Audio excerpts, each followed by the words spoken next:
어, 갑자기 노래를 좀 해야 될 것 같은데 분위기는 그런데요. 네, 안 할래요. 본질에 충실해야죠. 네. 아, 예. 전 청년들이 부르는 자리에 가는 게 너무 좋아요. 그래서 일반 교회 담임 청빙을 여러 번 받았는데 안 갔어요. 가면 청년들하고 사역을 못 할 것 같았어요. 그리고 대학 캠퍼스 안에다가 청년 교회를 3번 개척을 했어요. 그러니까 비기독교 대학에 들어가서 대학 안에 기독 교수회 만들고 직원 신우회 만들고 대학교 대학원생회 또 기독 학생회 동문회 이렇게 다 만들고 그 안에 선교센터 그리고 기독 학사 또 기독교 과목도 열고 뭐 이렇게 하면서 한 6년 하고 났더니 이렇게 세팅이 잘 돼서 후배 하나 키워서 맡기고 또 개척 나가고 또 한 7년 하고 또 맡기고 개척 나가고 한 20년 했어요. 그러다 보니까 제 나이가 벌써 50대 중반이 되더라고요. 마지막으로는 55세 때 담임 목사 청빙이 있었어요. 예, 경주에 한 1000명쯤 모이는 교회에서 저보고 그냥 오늘 예스 하면 이번 주에 당회 열어서 바로 청빙하겠다고. 안 갔습니다. 거기는 뭐 제가 안 가도 모집합니다. 그러면 막 이력서가 한 1000통은 모일 거예요. 네. 굳이 그런 곳에 내가 또 가야 되나? 또 자신도 없었어요. 저는 그런 이렇게 전통적인 교회에 가서 어른들하고 사역을 잘할 자신이 없어요. 네, 전 청년들하고 막 굴르는 게 좋아요. 네, 이렇게 이제 선신 예배 끝나면 저녁에 치킨 파티 해야죠. 그러다 살찌고. 제가 청년 사역 처음 시작할 때 한 65kg쯤 됐어요. 안 믿으시겠지만. 근데 커리어 하이를 찍었을 때가 98kg. 네, 그냥 애들하고 사역하면 보통 하루에 5끼 먹습니다. 하루 3끼에 간식 먹고 야식 먹고. 네, 청년들은 만나면 인사가 그거예요. 목사님 배고파요. 그럼 먹어야죠. 뭐.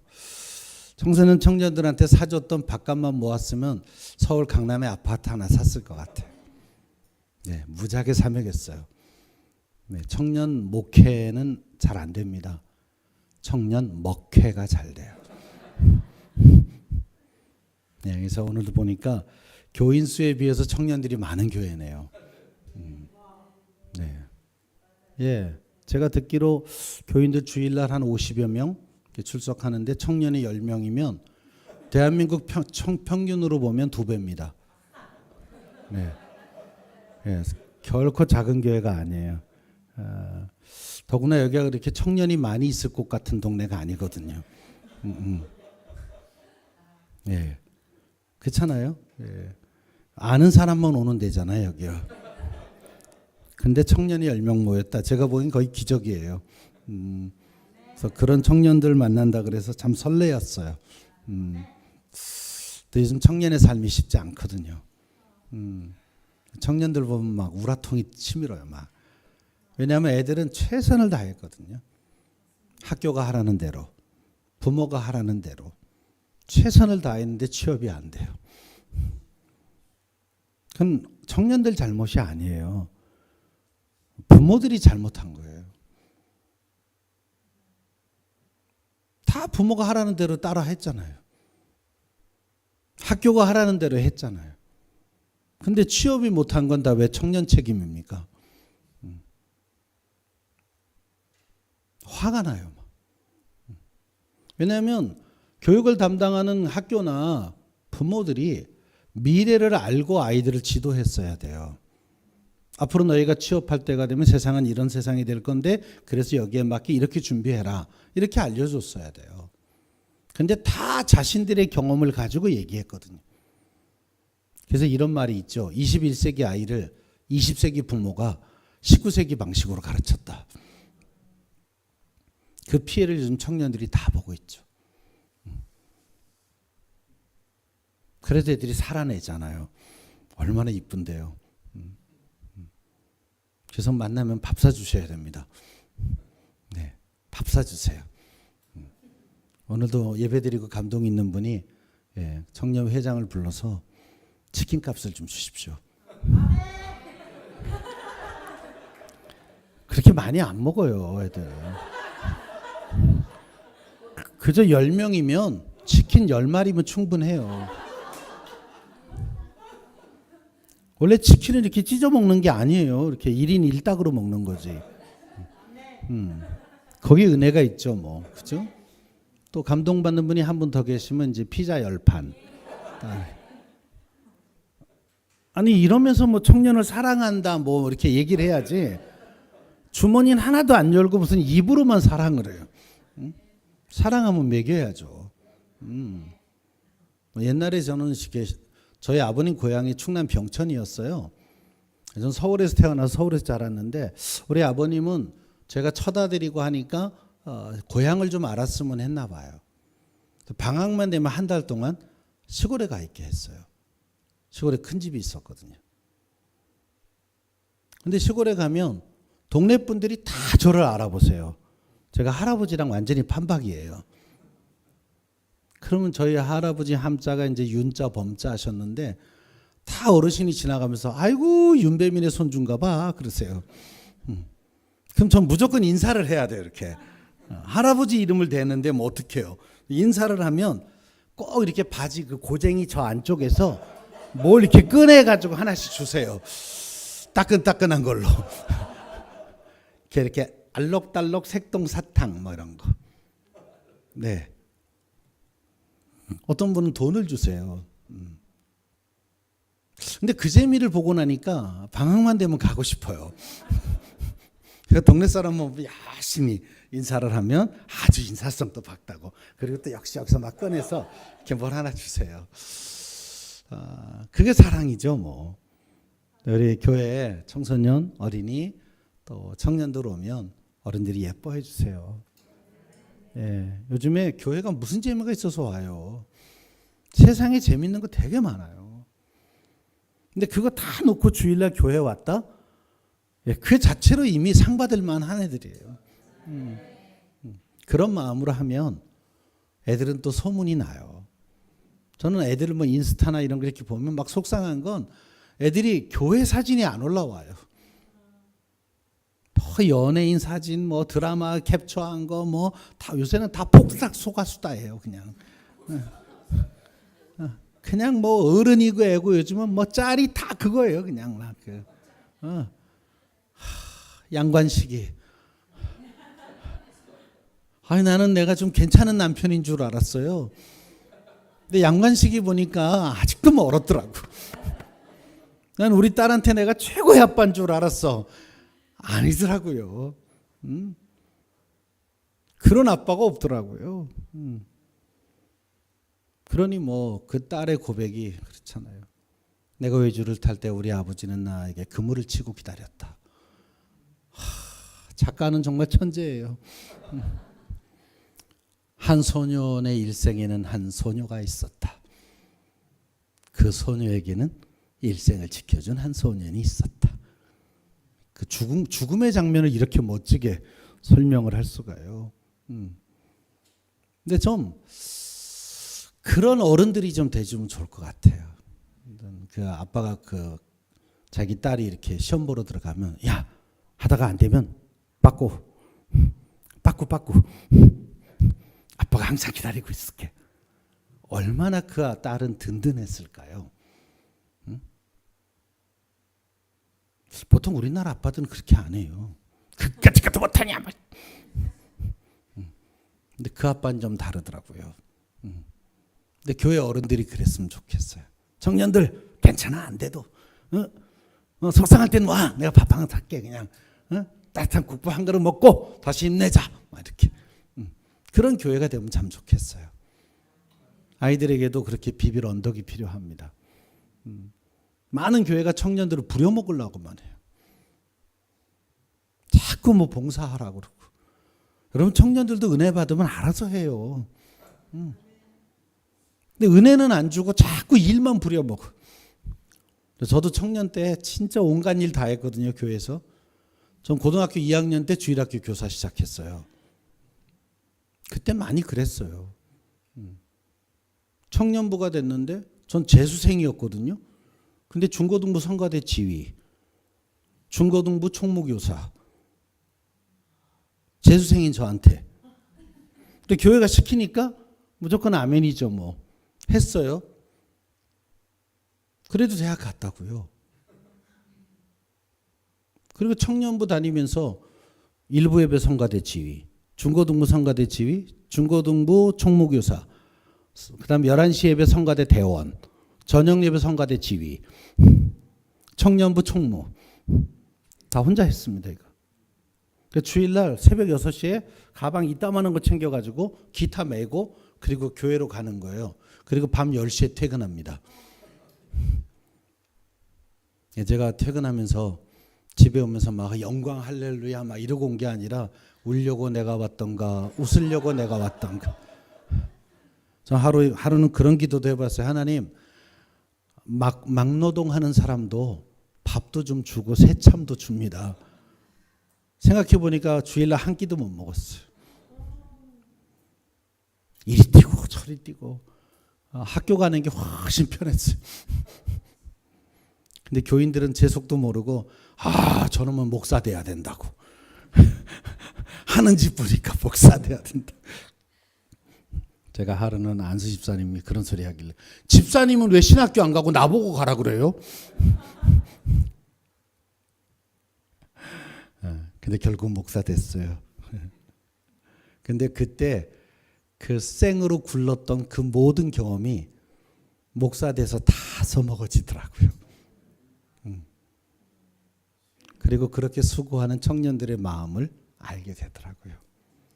자, 인생을 살면서요, 참 힘든 게 뭐냐면 이렇게 어떤 선택을 내가 해야 되는 거예요.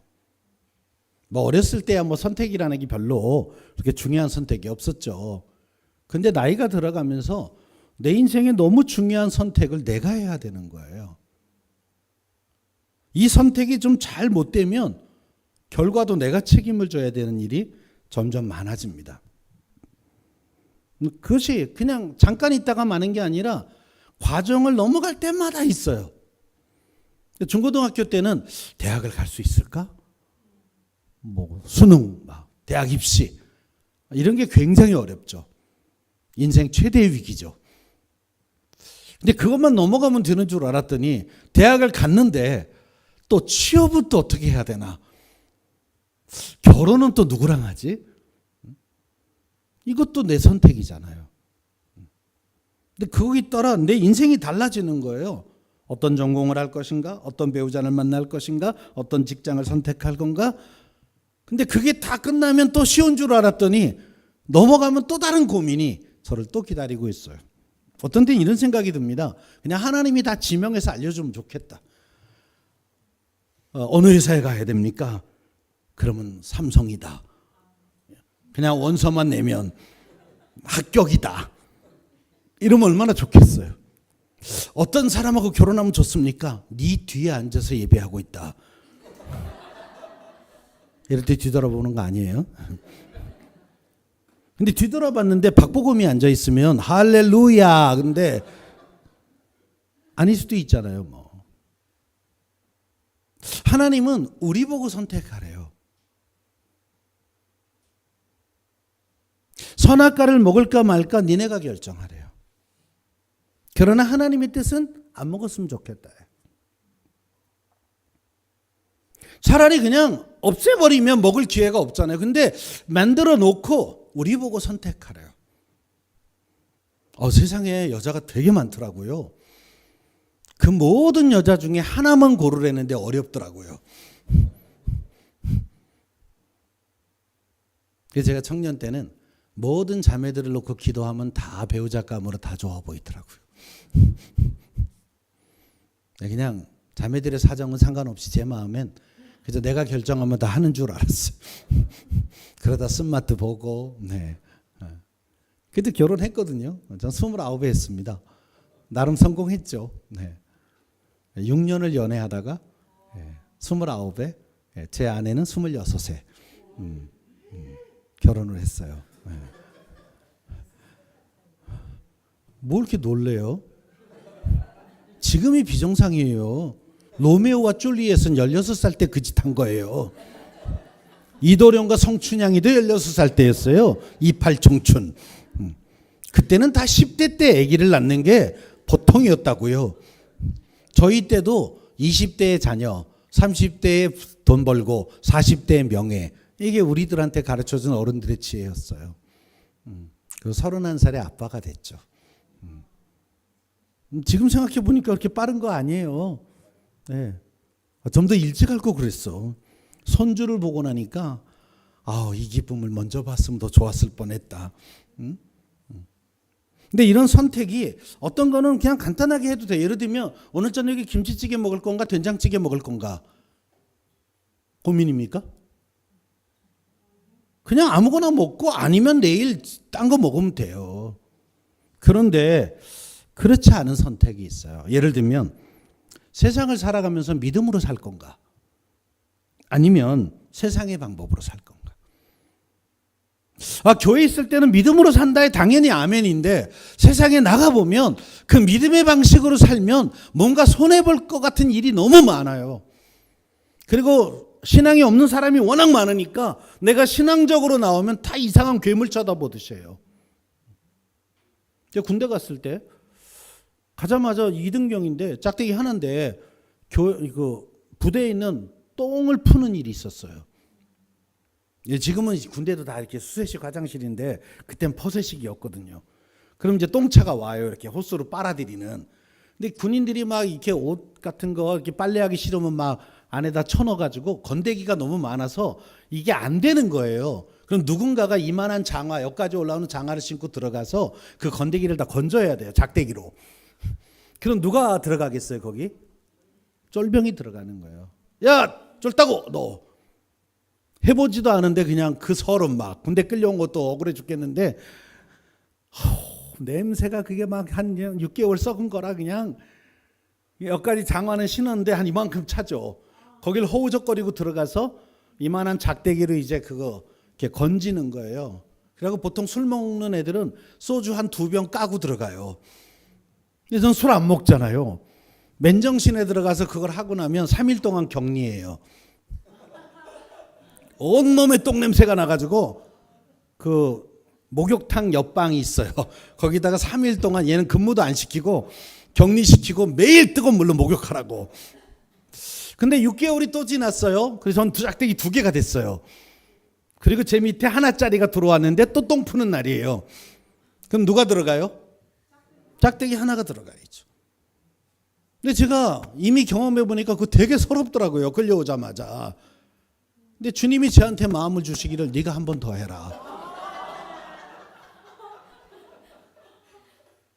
그래서 제가 중대장님한테 중대장님 이거 제가 하겠습니다. 그럼 사람들이 박수를 쳐줘야 되는데 다 또라이 쳐다보듯이 이렇게 쳐다봐요. 저 새끼 미친 거 아니야? 야, 너 왜 그래 막. 아이고 제가 쫄병 때 해보니까 해본 경험도 없어갖고 너무 힘들고 서러웠었다고. 제가 한 번 더 할게요. 나는 신앙적 결단을 했는데 사람들은 저 미친놈. 응? 물론 그달의 모범사병으로 뽑혀서 저는 휴가를 갔습니다. 근데 이게 이렇게 말로 들으면 감동인데 내가 하는 건 쉽지 않아요. 예를 들면 보초 나가야 되는데 보초 정말 나가기 싫은 시간대가 있어요. 2시에서 4시. 이게 앞에도 조금 자야 되고 중간에 잘렸다가 끝에 또 돌아와서 한 1시간 자면 또 일어나야 돼요. 서로 이 시간에 안 들어가려고 그래요. 근데 이제 이렇게 중대장실에서 이렇게 다 짜요. 짜가지고 통보가 딱 내려오면 고참 하나가 와서 야, 나랑 바꿔줄 수 없어?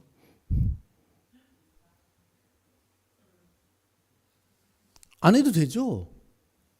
그러나 그래, 저놈을 전도하려면 내가 해줘야지. 바꿔주는 거예요. 그러다 제가 그 시간에 보초를 서보니까 강원도의 겨울은 되게 추워요. 10월서부터 5월까지가 동계예요. 한참 추울 때는 영하 20도. 그러니까 2시부터 4시에 나가면 이렇게 계속 뛰다가 들어와야 돼요. 발이 얼어가지고 막. 그래갖고 또 주님이 주신 마음에 네가 커피를 돌리면 어떠니?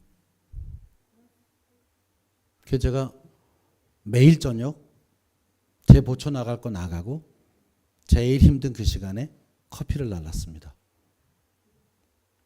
에어포트에다가 2개를 해서 하나는 생강차, 하나는 커피 해서 초소를 돌았어요. 2시간씩. 그럼 이제 암구호 같은 거 해요. 이렇게 낙동강 그럼 오리알 뭐 이렇게 해가지고 통과를 해야 되는데 그냥 뭐 암구호가 뭐든 상관없어. 커피. 그럼 다들 와 그러면 이제 보통 2씩 커피 보초 쓰는데 커피 한 잔씩 먹으라 그러고 제가 총 들고 서 있는 거예요. 2해 겨울을 했죠. 덕분에 뭐 매달 모범사병은 저예요. 그러나 저는 대학을 캠퍼스를 보고만 하는 사역을 하다가 군대 갔으니까 이제는 사명이 군보고마잖아요. 근데 그런 믿음의 선택을 하면 쉬운 일은 아니에요. 육체적인 힘듦도 있고 돈도 들어가고 저 그때 월급을 군대에서 2등병 때 3,200원 받았어요. 병장 때 4,500원. 내 돈으로 이렇게 왜 휴가 가고 그러면 어른들이 주신 돈 가지고 커피를 사서 끓이고 생강차를 끓이고 에어포트고 뭐고 다 내 돈으로 샀죠. 내 돈이 들어가죠. 그러니까 믿음으로 산다는 게 그렇게 쉬운 결단은 아니에요. 또 있죠. 성실하게 살 건가? 아니면 한탕주의로 살 건가? 다 물어보면 다들 성실하게 산대요. 근데 로또는 왜 사는 거예요? 그랬더니 로또도 성실하게 사야 된대요. 뭐 맞는 말이죠. 어쩌다 사는 사람은 대박 안 나요. 그것도 연구 많이 해야 돼요. 막 기계로 돌려가지고 번호도 따고 또 1등 많이 나왔다는데 쫓아다니면서 사고 막 그런 연구와 노력이 필요하기는 해요.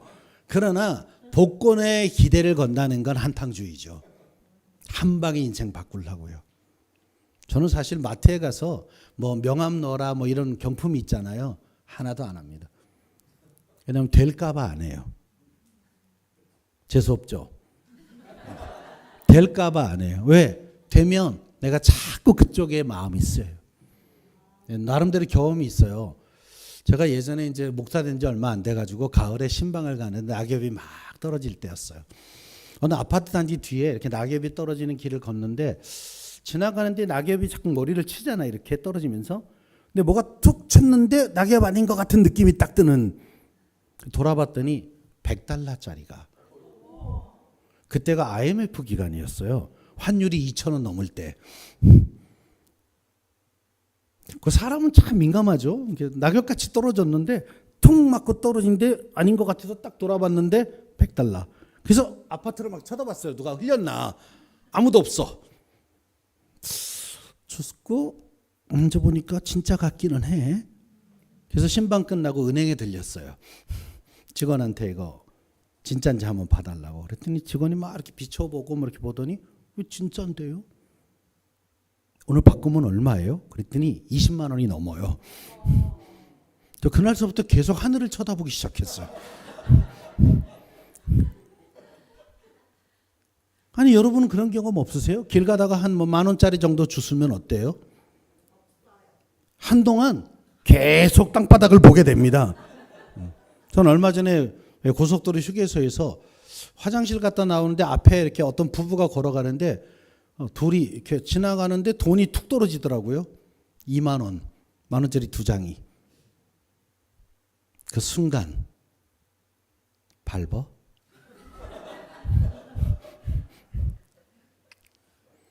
근데 하나님이 주신 양심이 그럴 수가 없었어요. 그래서 제가 주워서 뛰어가서 흘리셨는데요. 근데 그 두 분이 되게 의아하게 저를 쳐다보는 거예요. 네가 먹어도 되는데 왜 가져왔어? 이런 거예요. 근데 주고 나서 저는 마음은 참 좋았어요. 그러니까 이게 우리의 다 선택이에요. 목사에게는 왜 선택이 고민이 없겠습니까? 내 나이가 이제 차들어가면 어떤 담임 목회를 할 건가. 13년 전에 한 분은 여기다 개척을 결정하셨죠. 저는 캠퍼스에다 개척을 했고요. 또 많은 청빙이 있지만 안 가고. 이것도 다 저의 선택입니다. 또 오늘 본문에 보면 의미 있는 선택으로 믿음의 영웅이 된 모세의 믿음에 대한 이야기가 나옵니다. 신명기 34장 10절에 보면 하나님이 모세를 뭐라고 설명했냐면 하나님이 대면하여 아시던 자요 그랬어요. 전 이 표현이 그렇게 부러울 수가 없어요. 무슨 뜻이냐면 하나님이 모세 내가 잘하는 애야. 난 걔하고는 직접 만난다 이런 뜻이에요. 아니 제가 존경하는 선배 목사님 중에 막 스타급의 목사님들 어쩌다가 밥 한 끼 같이 먹자 그러면 얼마나 좋은데요. 응? 전 목사 요즘 뭐 안 바쁘면 나랑 밥 한 번 먹지 그러면 막 연예인 만나는 기분으로 가요. 그리고 그분하고 인증샷 하나 찍으면 얼마나 자랑하게요. 근데 모세는 급이 달라. 하나님과 직접 만나. 그래서 모세가 임한 그 회막에 구름이 쫙 끼면 하나님이 임재하셔서 모세하고만 얘기하고 가세요. 아니 도대체 모세라는 사람은 어떻게 했길래 하나님이 저렇게 인정하는 삶을 살았을까? 근데 그 비밀이 오늘 본문 속에 있습니다. 그럼 모세가 우리에게 보여주고 있는 정말 하나님을 감동케 하는 믿음은 어떤 믿음입니까? 첫째로 믿음은 거절할 것을 거절하는 겁니다. 오늘 본문의 24절에 보면 제일 중요한 단어가 거절하고라는 단어예요. 근데 25절에 보면 더 좋아하고라는 단어가 나옵니다. 그러니까 모세가 거절할 수 있었던 것은 더 좋은 것을 선택하기 위한 거절이었다는 거예요. 우리 인생에도 이런 기로가 자주 있잖아요. 더 좋은 선택, 보다 나은 선택을 위해서 지금까지 우리가 소중하게 여기던 것들을 포기하고 거절해야 될 때가 있어요. 모세가 거절한 건 뭐였을까요? 애굽 공주의 아들이라는 명예를 거절합니다. 미친놈이죠. 그 당시에 이집트, 애굽은 세계 최고의 문명이었어요. 근데 거기에 공주의 아들이라는 건 앞으로 황제가 될 수 있는 후보예요. 또 황제가 안 되더라도 평생이 왕족으로 보장된 길이에요. 근데 그걸 거절했대요. 아니 모든 명예가 다 나쁜 건 아니지 않습니까?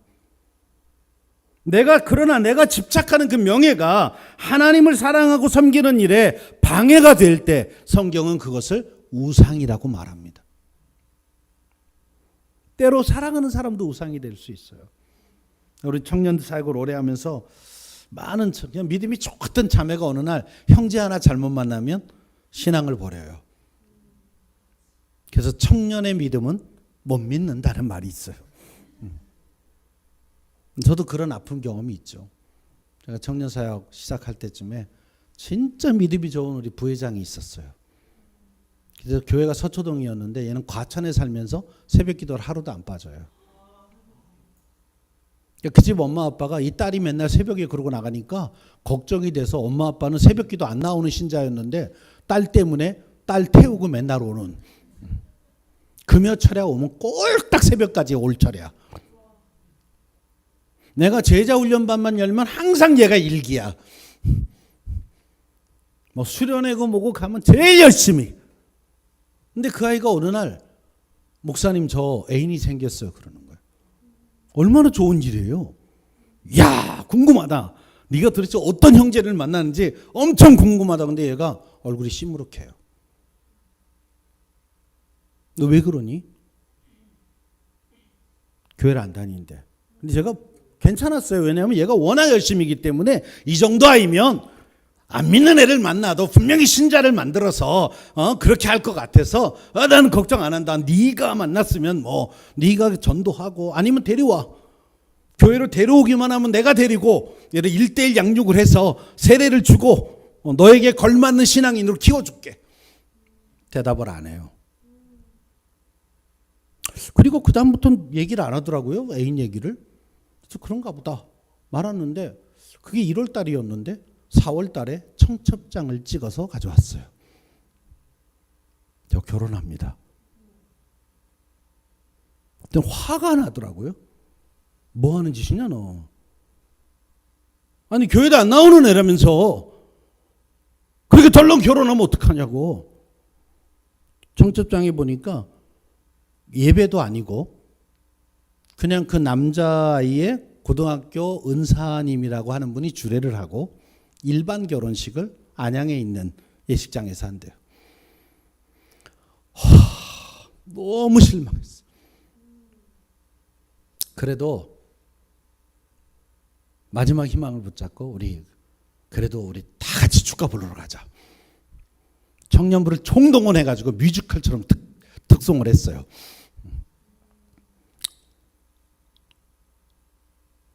그리고 얘는 교회를 안 나오기 시작했어요.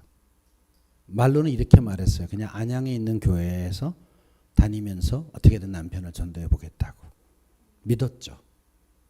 근데 여러분 결혼하고 서너 달 지났나요? 아기를 안고 나타났어요.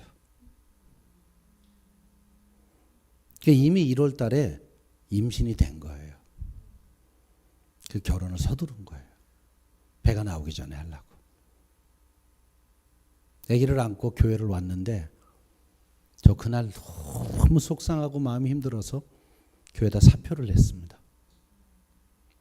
내가 제일 저 아이가 내가 기르는 청년 중에 가장 샘플이다.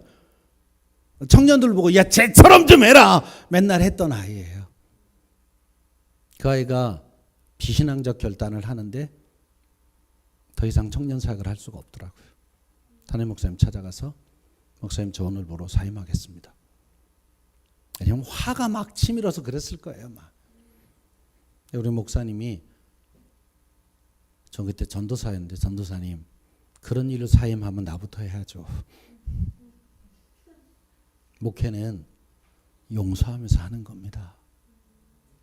저희를 다 잃으셨어요. 전 그때부터 청년들에게 데이트 스쿨과 결혼 예비 학교를 했어요. 내가 안 가르쳐서 그랬다. 사랑하는 사람 만나는 거 축복이죠. 근데 그 사랑이 하나님으로부터 멀어지는 결정이라면 성경은 그것을 우상이라고 말합니다. 저도 첫사랑이 있었죠. 네, 같은 교회에서 1년 후배랑 만나서 한 5년을 교제했는데 제가 한참 고민은 신학교를 가냐 마냐의 고민이었어요. 안 믿는 부모 밑에 컸으니까 신학교 간다 그랬더니 집이 발칵 뒤집혔죠. 근데 억지로 이제 부모님께 허락을 받고 제일 먼저 자매에게 이 소식을 전했어요. 드디어 허락을 받았다고. 나 신학교 가기로 결정했다고. 그럼 우리 애인이 할렐루야 막 이렇게 할 줄 알았는데 나는 목사 부인은 못해 그러더라고요. 아니 신앙이 좋은 아이였어요. 또 자매 집안에 목사들이 참 많았어요. 이 자매는 뭐 충분히 이해할 거다. 나를 위해서 기도해주며 함께 그 일을 동역해줄 자매다 생각을 했는데 한마디로 거절하더라고요. 나는 목사 아내는 싫어. 요즘 같으면 만약에 지금 같으면 제가 아유 좀 당황스럽지 같이 기도해보자 이렇게 했을 텐데 그때는 저도 막 불같이 막 뜨거울 때라 그렇다면 오늘 헤어지자. 비전을 공유하지 못한다면 나는 너와 함께 갈 수 없어.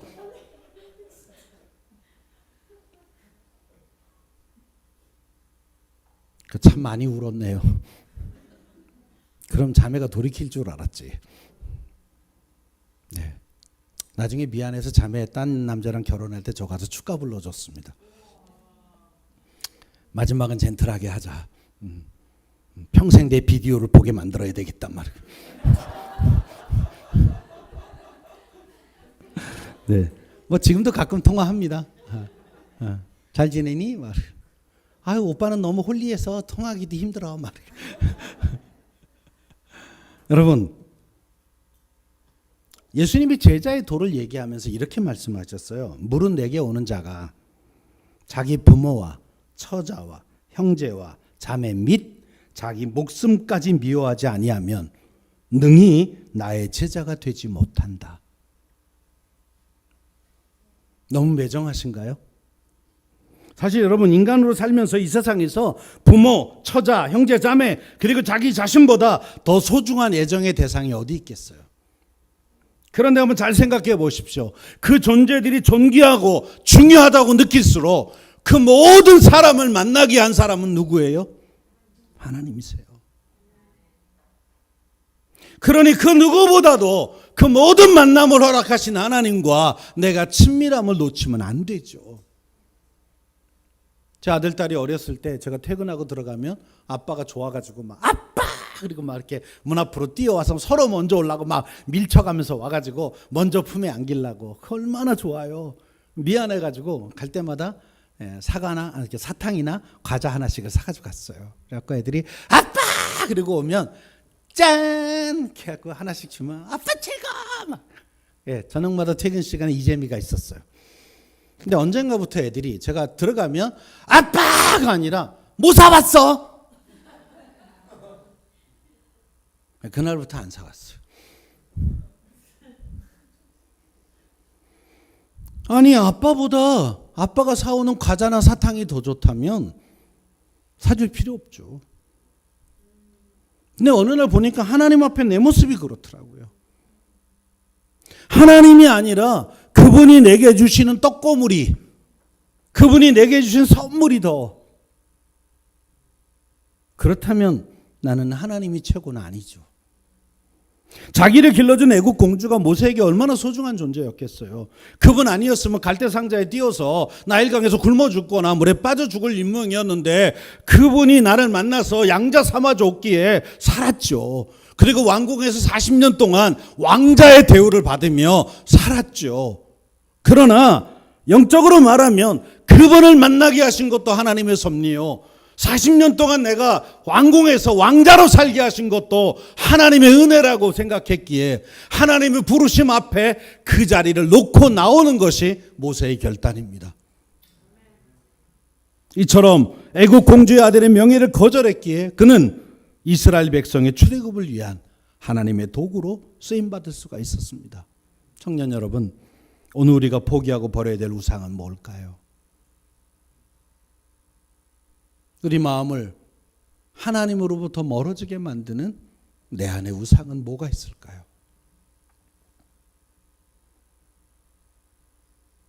만약에 그런 것이 있다면 놓으십시오. 하나님을 잃어버리는 것은 세상에 어떤 것을 가져도 다 잃어버린 겁니다. 어떤 꼬마가요, 사탕을 너무 좋아하다가 이가 다 썩었어요. 엄마가 치과에 갔더니 이제 새로 난 이를 또 썩게 하면 안 된다고 그래갖고 사탕을 못 먹게 금지령을 내렸어요. 그랬더니 얘가 더 먹고 싶잖아요. 근데 어느 날 저녁에 물 먹으러 이렇게 거실에 나갔는데 식탁 위에 이만한 유리병에 사탕이 가득 들은 게 있는데 엄마가 안 보이는 거예요. 얼마나 찬스예요. 그래서 얘가 엄마 오기 전에 빨리, 그리고 뚜껑을 열고 손을 탁 집어넣어가지고 욕심껏 확 잡았는데 손이 안 빠지는 거예요. 아무리 뺄라 그래도 안 빠지네, 이놈 손이. 막 흔들어도 보고, 근데 막 그러다 짜증이 나니까 울어버렸어요. 엄마가 울음소리에 나와보니까 되게 웃긴 모습인 거예요. 그래서 엄마가 내가 너무 심했나 보다. 그래가지고 아들을 설득했어요. 야, 그 손에 잡은 걸 놓으면 손이 빠져. 안 돼. 엄마가 다시 한번 설득했어요. 그 손에 놓고, 잡은 걸 놓고 손을 빼면 잡은 만큼 줄게. 안 돼. 결국 손을 어떻게 뺐을까요? 한 대 맞고요.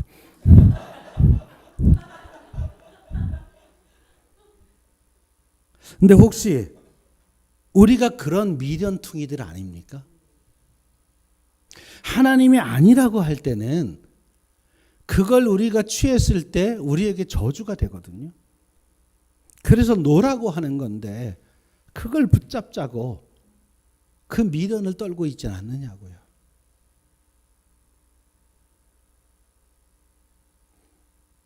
그런 면에서 믿음이란 하나님이 아니라고 하는 것이면 놓는 거예요.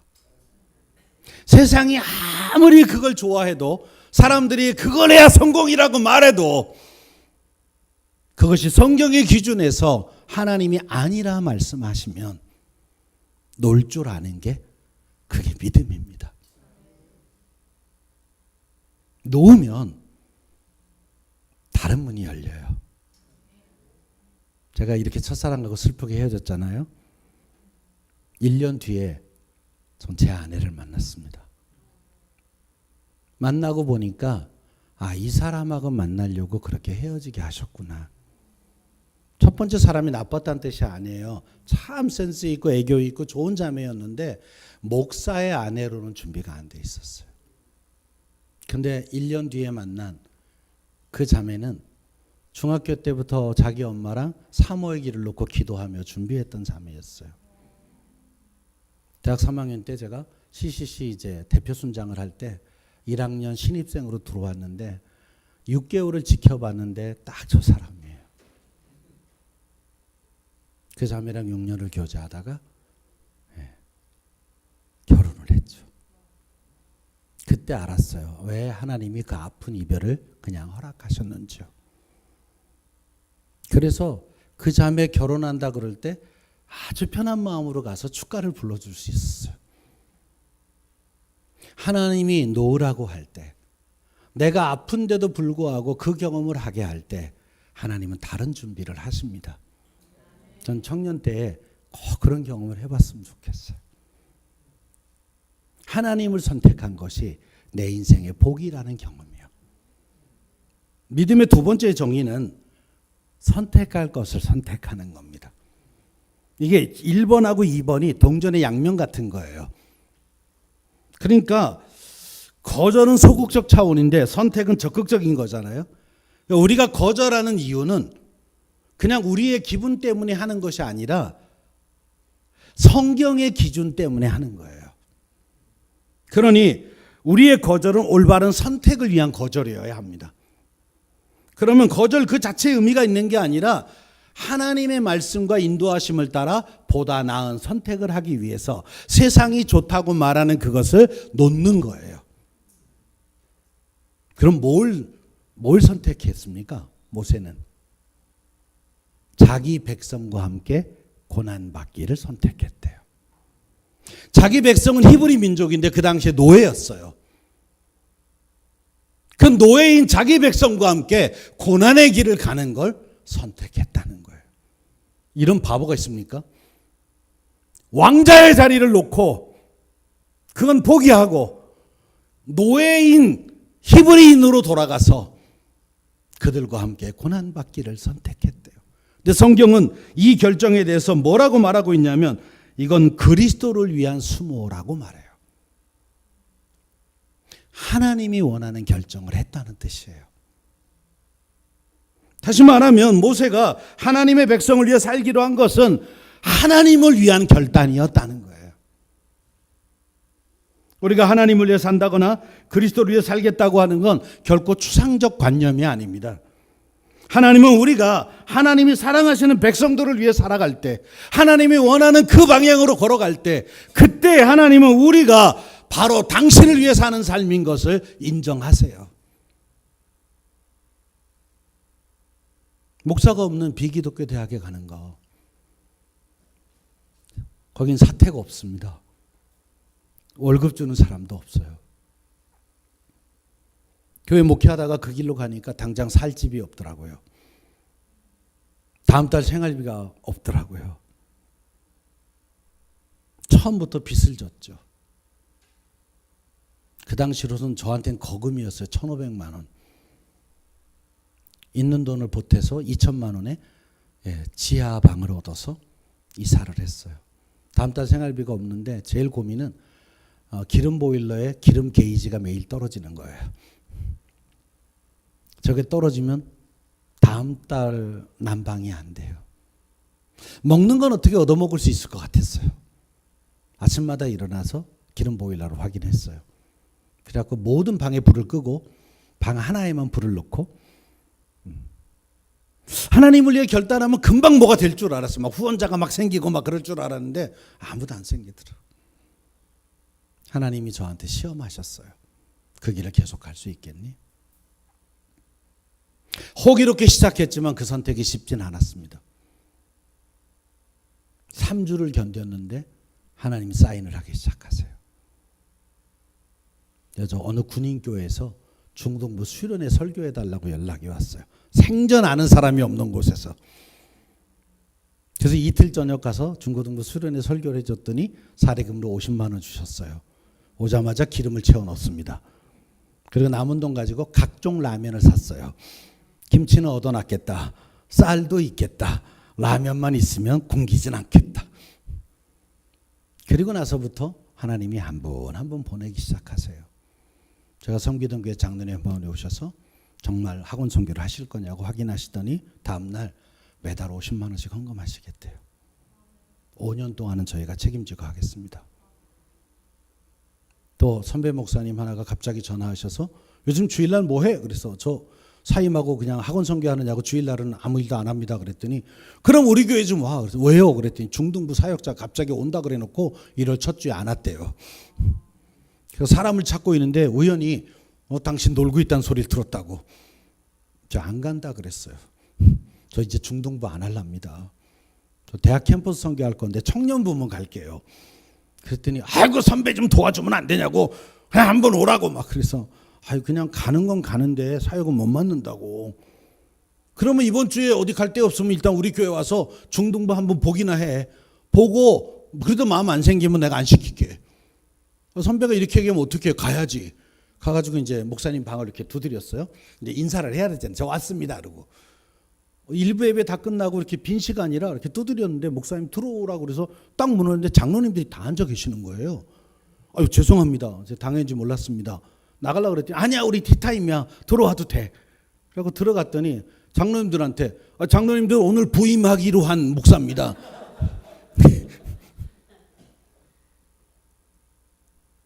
여기서 아니라고 말하면 전 평생 그분하고 이제 못 만났잖아요. 저 그날 부임했어요. 근데 그날이 목회자 사례금 주는 날이더라고요. 월급을 받아왔어요. 아니 이렇게 저렇게 돈이 생겨가지고 2월 달이 되니까 내 통장에 260만 원이 들어와 있었어요. 한 달 동안. 제가 교회에서 사례금을 마지막 받았던 게 110만 원이었거든요. 260만 원. 강원대 학원 선교를 위해서 과목 하나를 개설했는데 한 학기 10원 과목을 했거든요. 근데 두 번째 학기가 됐는데 아이들이 400명이 지원했어요. 제 과목에. 저 겸임교수로 승진하고 강사비가 올랐어요. 한 달에 107만 원. 그래서 빚진 1,500만 원을 1년 안에 갚았습니다. 놀라운 일을 경험했죠. 차가 없이 맨날 뚜벅이로 다녔더니 한 분이 아주 썩은 차 하나를 주셨어요. 그 장안동 중고시장에서 50만 원짜리 이게 스틱인데 이 클러치도 잘 안 먹고 근데 그분이 저를 불쌍히 여겨서 뒤트렁크에다가 시너를 이만한 통으로 5개를 넣어주면서 이거 넣어도 차 잘 가 그랬었어요. 그때 처음 알았어요. 휘발유 자동차에 시너를 넣어도 잘 달려요. 대신에 이거 불법이니까 남이 안 볼 때 넣으라고. 내가 새벽에 이렇게 깔때기 가지고 그 차도 생겼어요. 하나님이 물어다 주는 걸 먹기 시작했어요. 엘리야를 까마귀로 먹인다는 걸 그때 처음 알았어요. 제가 만약에 이런 결단을 안 했으면 하나님이 내 먹을 걸 책임진다는 걸 경험할 수가 없었을 거예요. 그리고 지금 25년째, 26년째 하고 있습니다. 제 몸매를 보면 제가 굶었을 것 같습니까? 잘 먹었을 것 같습니까? 네. 저희 아이들도 잘 컸습니다. 하나님이 사명을 주실 때는 먹을 것도 책임지세요. 근데 그걸 경험하고 나니까 그다음부터 돈으로 타협하지 않아요. 그냥 하나님이 부르심 있으면 그냥 하는 거예요. 지금도 제가 강사 생활을 오래 하다 보니까 강의 요청이나 설교 요청을 하시면서 많이들 물어보세요. 사례비를 얼마 드려야 됩니까? 한 번도 흥정한 적이 없습니다. 그냥 교회 형편껏 하십시오. 없으면 안 주셔도 상관없습니다. 뭐 작은 개척교회 무슨 돈이 있겠어요? 없어도 괜찮습니다. 돈 때문에 움직이진 않습니다. 한 번도 사례가 얼마 주는지 모르고 가요. 그런데 저 사는 데는 지장 없었어요. 지금도 많은 분들이 그거 물어보세요. 제가 이제 오래 강사 생활 하다 보니까 이름값이 있으니까 사람들이 막 되게 강의가 비싼 줄 알고 얼마 드리면 오십니까? 그래서 그런 거 물어보지 마세요. 저 연예인 아닙니다. 말씀 전하러 가는 겁니다. 교회의 형편이 다 다르기 때문에 얼마라고 말하지 않습니다. 제가 운영하는 힐링하우스도 아주 좋은 펜션이에요. 깨끗한. 네, 여러분들 가족들 놀러 오셔도 되고 청년들 MT하러 오셔도 됩니다. 네. 아마 오시면 뻑 가서 사주오실 거예요. 근데 다 물어보죠. 사용료가 얼마입니까? 사용료가 없습니다. 어떻게 운영하시냐고 물어봐요. 그러면 전 이렇게 말해요. 하나님이 주신 마음이 있으면 자율적으로 헌금해 주세요. 그리고 헌금 구자만 알려줘요. 뭐 그냥 쓰고 가는 분도 많고요. 뭐 작은 교회가 와서 수련회 하고 너무 좋죠. 뭐 저는 만들어 놓은 것을 와서 잘 써주면 너무 행복해요. 그거 어떻게 제 힘으로 만들었습니까? 하나님의 은혜로 한 건데. 항상 열려져 있죠. 누구든지. 네. 대신에 오면 술 먹으면 안 돼요. 담배 피면 안 돼요. 고성방가하면 안 돼요. 뭐 예배 드리는 거 돼요. 근데 담배를 꼭 피우겠다 그러면 저 밭에 나가서. 뭐 지난번에는 그 소년원 갔다 온 애들 그 회복 공동체가 수련회를 왔어요. 여자 8명이 왔는데 목사님 부부하고 오자마자 아주 쌍욕을 하는데 정말 어마어마해요. 그냥 막 지들끼리 막 이 쌍년아 막 이러면서 그러면서 저보고 담배는 어디서 펴요? 저기 텃밭이 우리 저 공터에 가서 피면 된다. 그런 애들하고도 전 모임을 합니다. 걔네들하고 저보고 3시간 강의를 하래요.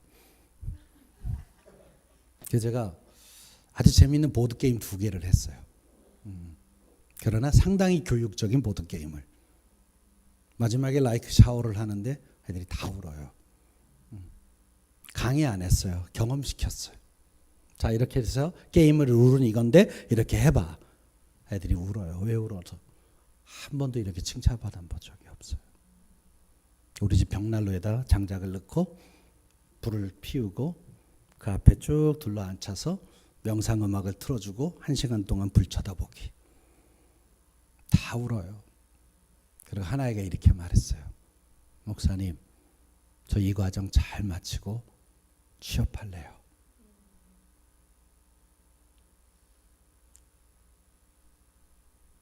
힐링하우스의 운영 원칙도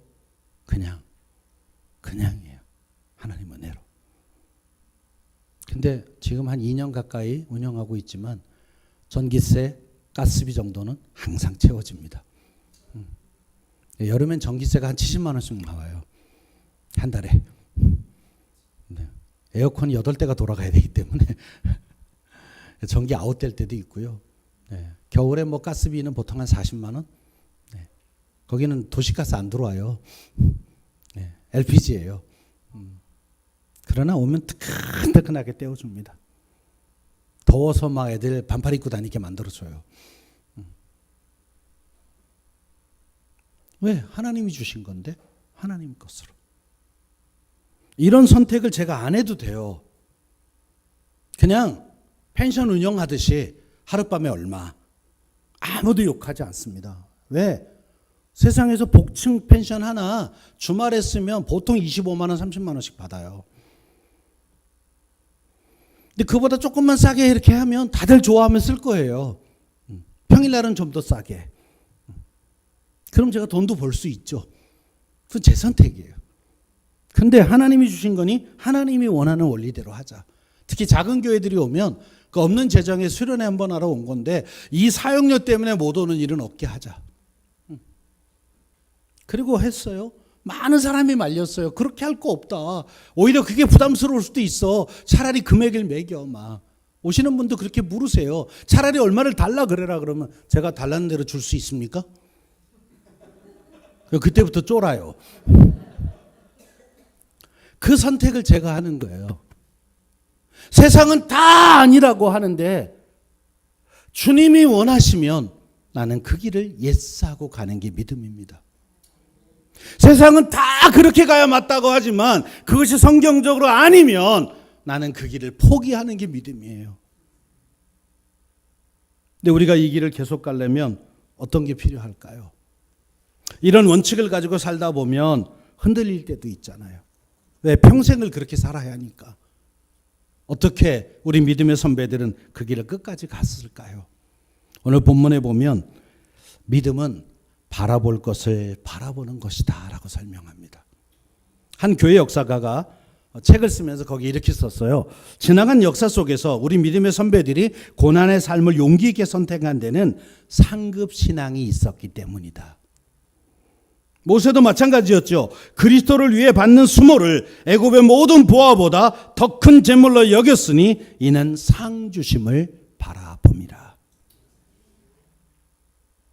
내 인생의 끝에 그리고 우주적 종말이 온 그 끝에 하나님의 심판이 있을 그날 하나님의 기준에 맞는 삶을 살고 싶은 이 열심, 하나님의 기준대로 버릴 건 버리고 그리고 선택할 건 선택하며 살면 하나님이 그날 하나님이 놀라운 상급으로 우리와 함께 하신다는 이 믿음 때문에 이 길을 계속 갈 수 있습니다.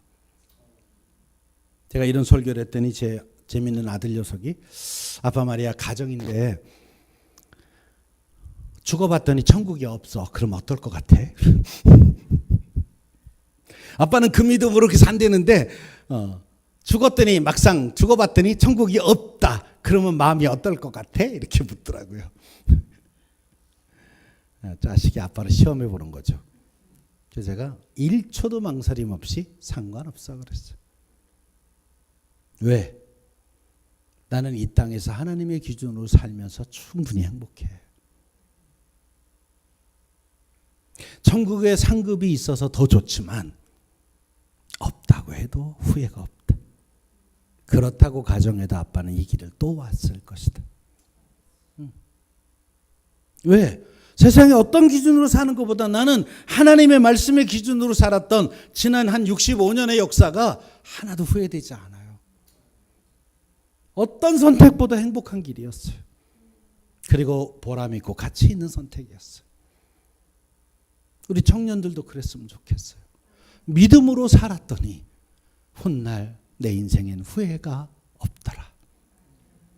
손해보는 삶을 살았는데 긴 흐름 속에 보니 그것이 나에게 상급이 되더라. 이 믿음을 가지면 청년의 때에 여러 가지 유혹들을 이겨낼 수 있습니다. 인간의 소리에 귀 기울이지 마세요. 히브리서 11장은 믿음의 장입니다. 믿음을 잘 살았던 구약의 인물들이 쭉 설명을 해요.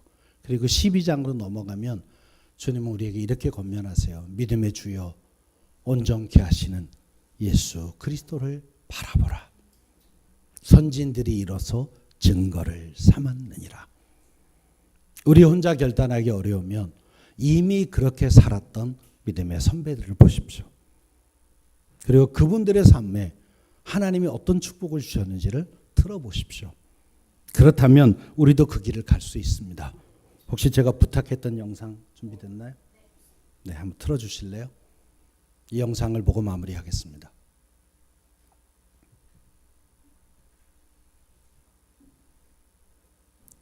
소리. 이 자매가 세상 사람들 부러워하는 거 다 가진 그런 자매입니다. 미국 테네시주 아주 부유한 가정에서 자랐습니다. 고등학교 때 스포츠카를 타고 잘생긴 남자친구가 있고 공부도 1등하고 학생회장도 하고 그러던 자매입니다. 그거 다 버리고 우간다에 가서 주님을 따라가는 삶을 쓴 책입니다. 이 케이티 데이비스가 고3 때 여름방학 끝날 때쯤 우간다에 있는 어느 고아원에 봉사자가 모자란다는 이야기를 듣습니다. 3주간 동안 그 아이들과 같이 지내고 그리고는 돌아왔는데 고3 내내 그 아이들만 얼굴이 어른거리는 거예요. 그 아이들이 잘 지낼까? 그리고는 졸업하고 대학을 합격하고 그리고 부모님에게 1년 뒤에 대학 들어가면 안 되나요? 1년 동안만이라도 그 우간다에 가서 그 고아원 아이들을 좀 섬기고 단기 선교를 갔다가 그 다음에 제가 대학을 가면 안 될까요? 부모님은 처음에 반대했지만 하도 간곡하게 부탁을 하니까 허락을 해줍니다. 그리고는 우간다 그 고아원을 다시 간 거예요. 거기서 1년 동안 그 아이들을 돌보고 섬기는데 어느 날 잠깐 동안 돌보라고 맡겨준 5살 된 스코비아라고 하는 아이가 뭔가 말을 하려고 하는 거예요. 어렵사리 꺼낸 한마디. 엄마라고 불러도 돼요. 그 말에 이 여자의 삶이 완전히 바뀌고 맙니다. 엄마라고 불러도 돼요. 그래서 그 아이를 진짜 친엄마로 입양을 합니다. 엄마라고 부르는 정도가 아니고 내가 너 엄마다.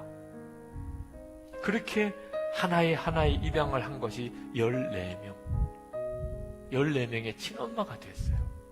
그냥 후원자가 아니고. 그러니 어떻게 돌아옵니까? 1년만 하고 오겠다고 했지만 대학 다 포기하고 거기서 그 아이들의 엄마가 되어서 쓴 거예요. 그렇게 살면서 쓰고 있는 거예요. 그리고 도와주는 아이가 400명 아이가 됩니다. 그 마을의 아이들이. 진짜 엄마가 돼요. 결혼도 안 했는데 아이가 14명이 된 거죠. 때때로는 고국에 있는 가족이 보고 싶고 남자친구가 보고 싶고 너무너무 외로워서 울기도 하고 어느 날은 방에 생쥐가 들어왔는데 무서워서 침대에서 내려오지도 못하고 아이들 상처난 것을 치료해 주다 보니 벌레가 그 아이 몸속에다가 알집을 심어놓은 걸 알고 그걸 파내기도 하고 기저귀 갈아주다 보니 지렁이 같은 기생충이 나오는 걸 보고 이런 형편에서 그 아이들을 돌봐야 되는 겁니다.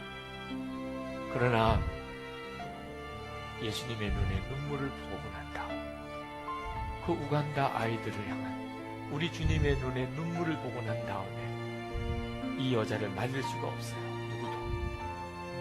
이 케이티는 엄마로 통합니다. 우리 집의 천사들은 나를 엄마라 부른다. 기아와 질병 등으로 엄마를 잃은 400명의 마을 아이들도 나를 엄마라고 부른다. 하도 많은 아이가 엄마라고 불러대니까 이젠 집 근처에 사는 마을 어르신들까지 나를 엄마라고 부른다.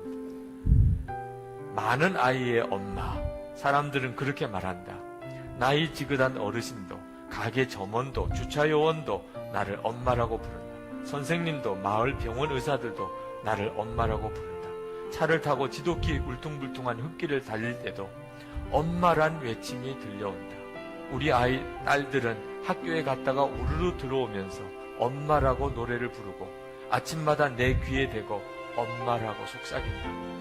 좋은 일이 생겨도 엄마라고 외치고 슬픈 일이 생겨도 훌쩍거리며 엄마를 찾는다. 그리고 그 소리를 들을 때마다 기쁨으로 내 심장이 마구 뛴다. 우리가 하나님의 이름을 부를 때 하늘 아버지의 심정도 그러하시리라.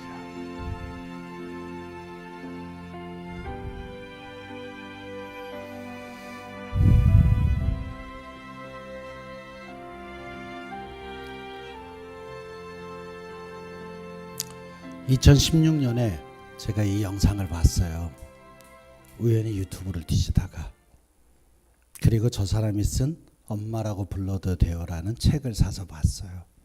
참 많이 울었어요. 나는 선교사가 아니다. 나는 교사도 아니다. 나는 아이들의 엄마다. 그래서 나는 아침 일찍 일어나 아이들의 밥을 짓는다. 14명의 아이를 깨워서 밥을 먹이고 옷을 입히고 가방을 챙겨서 학교를 보내고 나면 집안은 아수라장이 된다. 그걸 다 치울 때쯤 되면 저학년 아이들이 돌아온다. 그리고 놀아달란다. 나는 지쳤지만 놀아준다. 왜? 나는 엄마이기 때문이다. 이 아이들이 놀이에 지칠 때가 되면 고학년 아이들이 돌아온다. 또 놀아달란다. 나는 놀아준다. 왜? 엄마이기 때문이다. 때로는 너무나 많은 아이가 어려움을 당해서 내 힘으로 안 돼서 눈물만 날 때도 있다. 마치 큰 바닷물을 바가지 하나로 퍼내는 느낌이다. 그래서 하나님께 호소한다. 이걸 어떻게 다 퍼냅니까? 하나님은 내게 말씀하신다. 누가 너보고 다 풀라 그랬니? 네 바가지만큼만 퍼라.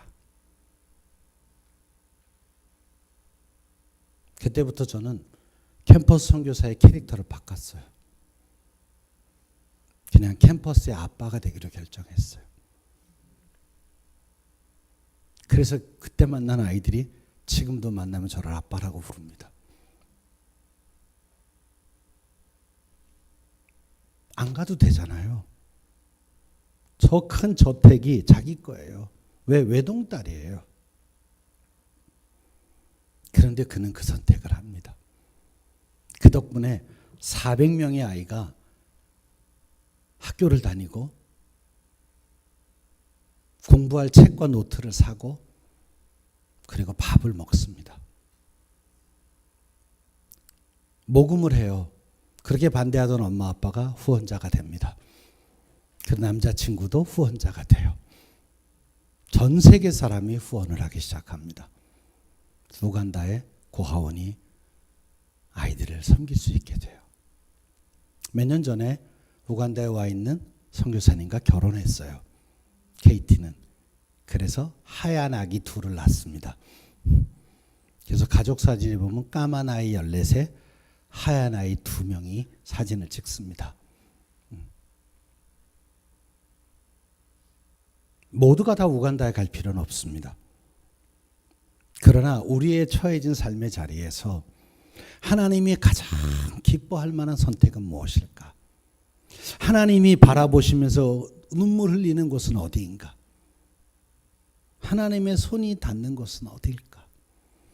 그걸 생각하며 그 하나님의 손이 되어주고 하나님의 눈물이 되어주고 하나님의 가슴이 되어주는 삶을 사는 것이 진정한 헌신입니다. 제가 존경하는 목사님이 늘 설교 시간에 수없이 했던 말이 하나 있어요. 맨날 들어도 은혜되는 말이었어요. 처음 담임을 갔더니 부임 신방을 했대요. 근데 첫 번째 신방 받는 집에서 전화가 왔대요. 목사님, 저희가 첫 신방인데 식사 대접을 하려고 그러는데 뭘 좋아하십니까? 가만히 생각해 보니까 뭘 좋아한다 그러면 그것만 줄 것 같더래요. 목사가 그 소문나면 집집마다 그것만 주거든요. 그래서 저는 모든 걸 잘 먹습니다. 이렇게 얘기를 했는데 첫 집에 갔더니 정말 많은 걸 차렸더래요. 근데 사람이 입맛이라는 게 있잖아요. 그리고 자기가 이제 좋아하는 곳을 주로 먹었겠죠, 그렇게. 근데 두 번째 집에 가니까 그것만 나오더래요. 세 번째 집에 가도 또 그것만 나오고. 아니, 제가 모든 걸 잘 먹는다고 얘기하는데 왜 이럴까? 그래서 물어봤대. 어떻게 그것만 차렸습니까? 그랬더니 저희가 첫 집에 물어봤죠. 목사님 젓가락이 어디를 많이 갔는지. 감동이 되더래요. 교인들이 목사가 뭘 잘 먹는지를 그걸 알아서 대접하고 싶어 하는. 근데 이 목사님이 그 얘기를 하면서 우리 하나님의 젓가락이 어디로 가는지 나도 봐야 되겠다. 우리 하나님의 마음이 어디를 향하고 있는지, 우리 하나님이 어디를 보고 울고 있는지, 나도 그것만 잘하면 좋은 목회를 할 것 같다. 여러분, 하나님의 젓가락은 어디로 가고 있을까요? 청년의 때부터 주의 깊게 보십시오. 그 아버지의 마음을 알고 그 마음에 합한 삶을 살아갈 때 하나님은 그와 동행하십니다. 그리고 그를 통해 많은 역사를 경험하게 하실 거예요.